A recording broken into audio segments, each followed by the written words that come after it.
สวัสดีค่ะพ่อแม่พี่น้องกลับมาพบมาพอกับเจตาพารวยคือเขาค่ะในทางช่อง YouTube เนาะเจตาจะวางแนวทางของเล่าพัฒนาค่ะมื้อนี้เป็นวันศุกร์เนาะวันใหม่แล้ววันศุกร์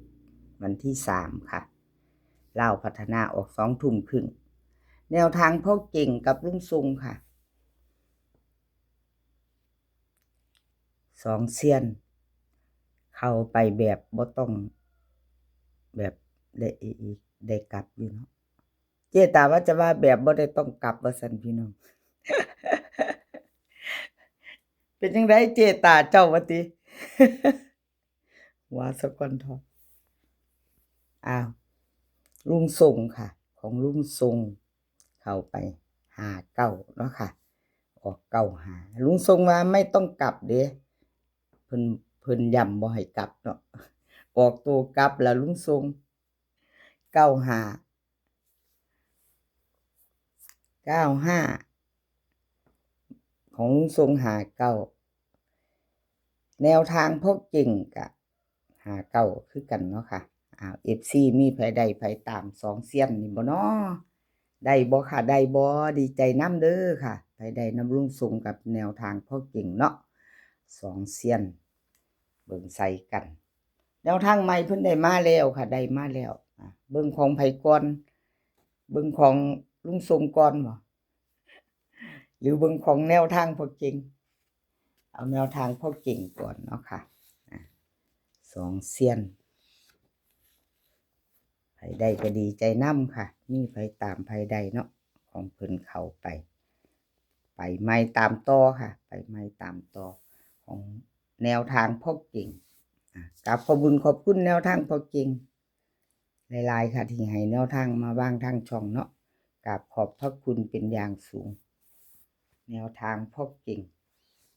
วิ่งรูดของเพิ่นให้มาค่ะ4กับ6 2ตัว4หาง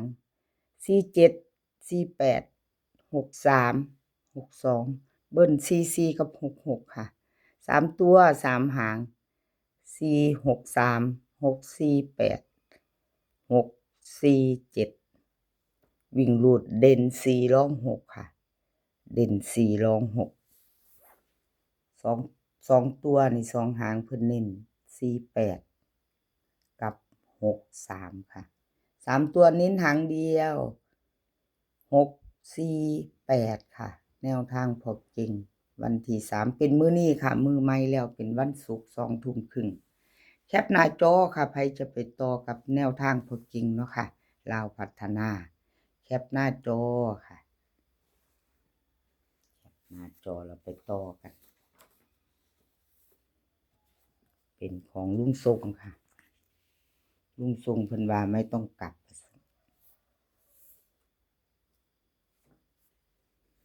ไม่ต้องกลับว่าติ506กับ95ค่ะของลุงทรงเข้าไปวิ่งรูดเพิ่นเข้าไป5บน5ล่างเด้อค่ะ5บน5ล่าง5995เนาะค่ะล่างออกมาไปต่อค่ะมื้อนี้แนวทางใหม่ของลุงทรง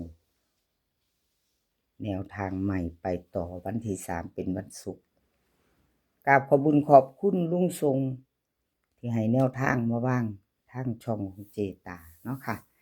กราบขอบพระคุณเป็นอย่างสูงเด้อค่ะลุงทรงแนวทางใหม่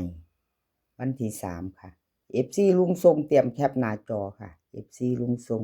เตรียมแคปหน้าจอแล้วไปต่อมื้อแลงไปต่อมื้อแลง20:30วิ่งรูดค่ะวิ่งรูดลุงทรงให้มาวิ่งบนล่าง3กับ6 2ตัว6หางค่ะ32 72 05 62 65 02กันค่ะกัน35กับ75 3ตัว3หาง532 562 572ค่ะวิ่งรูดเพิ่นเด่น3ร่อง6ค่ะ3ตัวเน้น3หาง32 72แล้วก็62ค่ะ3ตัวเน้น3หางทอกัน532 562 572แคปหน้าจอค่ะใครจะไปต่อกับลุงทรงเลขทุกตัวเอามาวางเพื่อเป็นแนวทางค่ะโป ดใช้วิจารณญาณในการรับชมเป็นอย่างสูงรับชมรับฟังเป็นเพียงแนวทางเนาะค่ะอะไรก็เกิดขึ้นได้ไม่แน่นอนเนาะเลขกันเพิ่นก็3575ค่ะวันนี้ลุงทรงบ่ได้เขียนกลับมาว่าไม่ต้องกลับได้ค่ะพี่น้องไปกลับเนาะไปกลับเลยเอาที่เราชอบ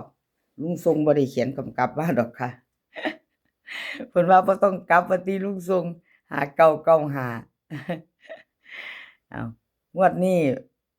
เพิ่นให้กลับค่ะงวดนี้กลับเอา6หางเนาะค่ะกลับเอาที่เฮาชอบเฮามักตัวใดชอบแบบใดก็ชอบก็จัดคัดก็ผ่านไปค่ะต่อไปค่ะต่อไปปอยเป็ด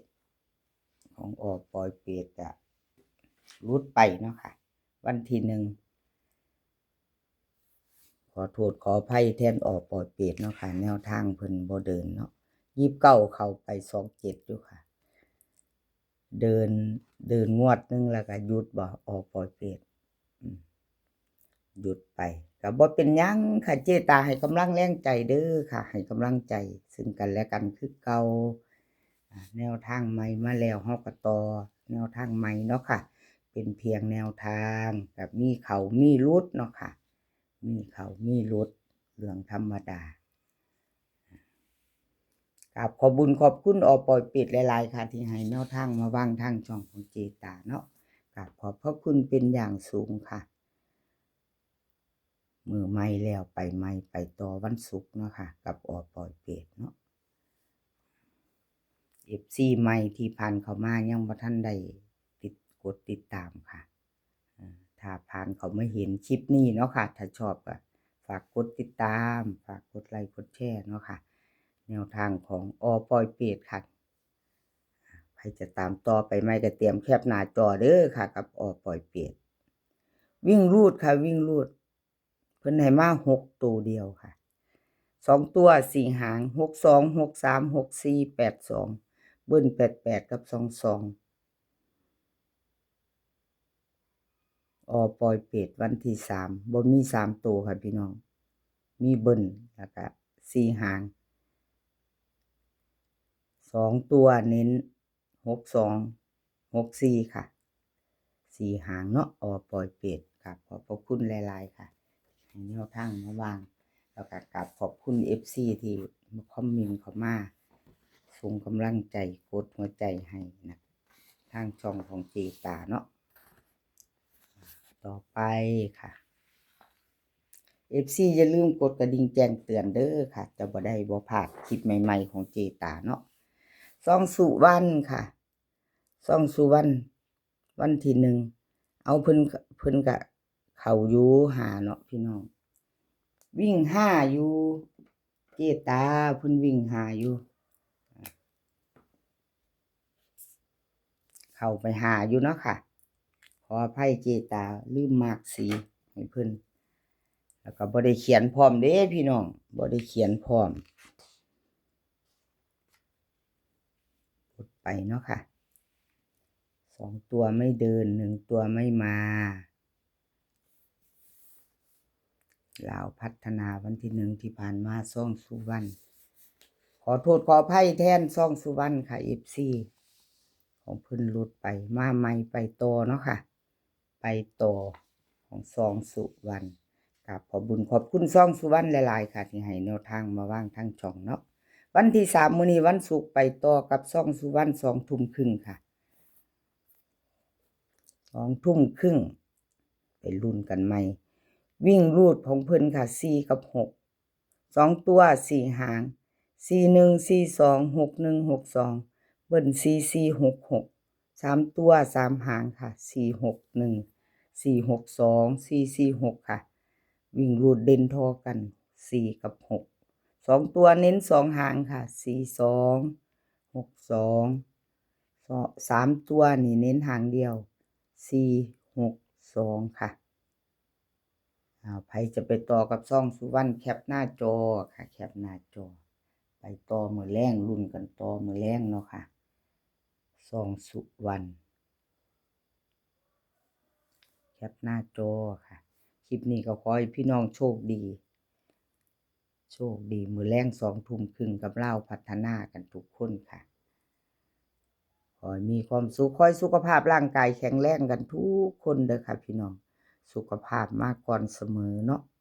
ให้แข็งแรงกันทุกคนเดินทางไปไสก็ขอให้ปลอดภัยค่ะเดินทางไปขอให้มีโชคกลับมาขอให้มีชัยคลิปหน้าพ้อกันใหม่ค่ะคลิปนี้ค่ะสวัสดีค่ะ